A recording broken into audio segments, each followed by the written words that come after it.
కొత్త నిబంధనలు పెట్టి మైనింగ్ లో అనుభవం ఉన్న కాంట్రాక్టర్లను పక్కన పెట్టారని అన్నారు మాజీ మంత్రి హరీష్ రావు. అందుకే సింగరేణిలో బొగ్గు ఉత్పత్తి తగ్గిపోతుందని అన్నారు. కొత్త నియమ నిబంధనలు పెట్టి మైనింగ్ లో అనుభవం ఉన్నటువంటి కాంట్రాక్టర్లను లేకుండా చేసిండ్రు. ఇలా దాని పర్యవసానమే సింగరేణిలో బొగ్గు ఉత్పత్తి తగ్గిపోతా ఉంది. ఇలా బొగ్గు ఉత్పత్తి రోజు రోజుకు తగ్గిపోతా ఉంది. ఇది సింగరేణి బొగ్గు ఉత్పత్తి వివరాలు. కాంగ్రెస్ అధికారంలోకి వచ్చిన నాటి నుంచి ఉత్పత్తి తగ్గిపోతుంది, బొగ్గు అమ్మకాలు తగ్గిపోతున్నాయి. సింగరేణిలో జరిగిన స్కామ్ల వల్ల ఆ సంస్థ మీద ఎట్లా ప్రభావం పడుతుందనడానికి దిస్ ఈస్ ద డాక్యుమెంట్. ఇవి నేను చెప్తలేను, ఇవి సింగరేణి గణాంకాలు. బీఆర్ఎస్ హయాంలో ఎట్లా పెరిగిందంటే 2020-21లో 50 మిలియన్ టన్నులు, 21-22లో 65 మిలియన్ టన్నులు, 22-23లో 67 మిలియన్ టన్నులు, 23-24లో 70 మిలియన్ టన్నులు. అంటే ఇయర్ ఆన్ ఇయర్ పెరుక్కుంటూ పోయింది బీఆర్ఎస్ హయాంలో. కాంగ్రెస్ రాగానే 24-25లో 69కి తగ్గిపోయింది.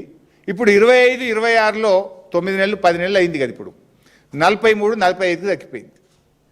బొగ్గు ఉత్పత్తి తగ్గిపోతుంది మీ స్కాముల వల్ల, మీ అరాచకాల వల్ల, అనుభవం కలిగిన కాంట్రాక్టర్లు లేకపోవడం వల్ల సింగరేణి సంస్థ మీద ప్రభావం పడతా ఉంది. ఇవాళ మీరు కొత్త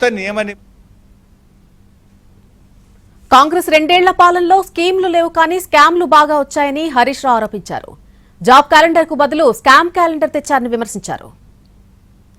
పాలనలో స్కీములు రాలేదు కానీ పదుల సంఖ్యలో స్కాములు మాత్రం వచ్చినాయి. 6 గ్యారంటీలు లేవు, 420 హామీలు లేవు. జాబ్ క్యాలెండర్ మాట దేవుడెరుగు కానీ స్కామ్ క్యాలెండర్ మాత్రం తెచ్చిండు రేవంత్ రెడ్డి. రేవంత్ రెడ్డి గారు జాబ్ క్యాలెండర్ అయితే దేలే, స్కామ్ క్యాలెండర్ మాత్రం తెచ్చిండు రేవంత్ రెడ్డి గారు. 2 ఏళ్లలో నెలకొక్క స్కామ్ బయటపడుతున్నది.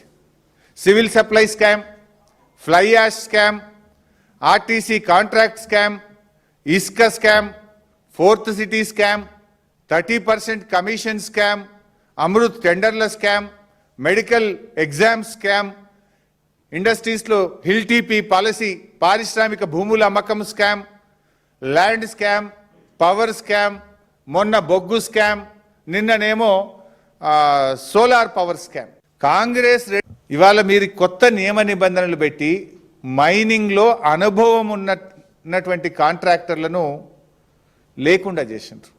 ఇలా దాని పర్యవసానమే సింగరేణిలో బొగ్గు ఉత్పత్తి తగ్గిపోతూ ఉంది.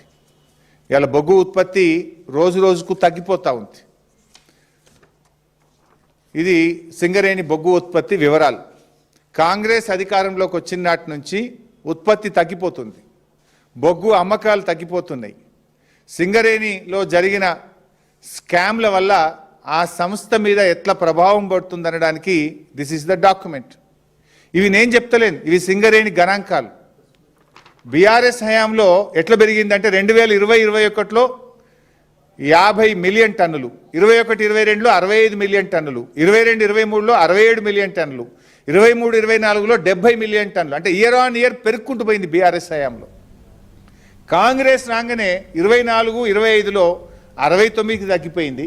ఇప్పుడు 25-26లో 9 నెలలు 10 నెలలు అయింది కదా, ఇప్పుడు 43-45కి తగ్గిపోయింది. సింగరేణి కార్మికుల బోనస్ లో కోత పెట్టి సీఎం రేవంత్ రెడ్డి ఫుట్బాల్ ఆట కోసం ఖర్చు పెట్టారని హరీష్ రావు మండిపడ్డారు.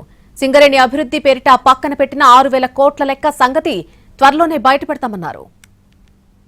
బోనస్ ఇప్పుడు కార్మికులకు బోనస్ లో కోత పెట్టి నీ భోగాల కోసం, నీ ఫుట్బాల్ షోకుల కోసం ఇవాళ సింగరేణి డబ్బులు ఖర్చు పెడుతున్నావు రేవంత్ రెడ్డి. కార్మికుల బోనస్ లో కోత పెట్టినావు. సింగరేణి అభివృద్ధి పేరిట పక్కకు పెట్టిన 6,000 కోట్ల లెక్క సంగతి కూడా త్వరలో బయట పెడతాం. ఒక్కొక్క సంవత్సరం 6,394 కోట్లు సింగరేణికి ప్రాఫిట్ వస్తే కేవలం 2,360 కోట్లు మాత్రమే ప్రాఫిట్ చూపించి దాంట్లోనే వాటా ఇచ్చినావు నువ్వు.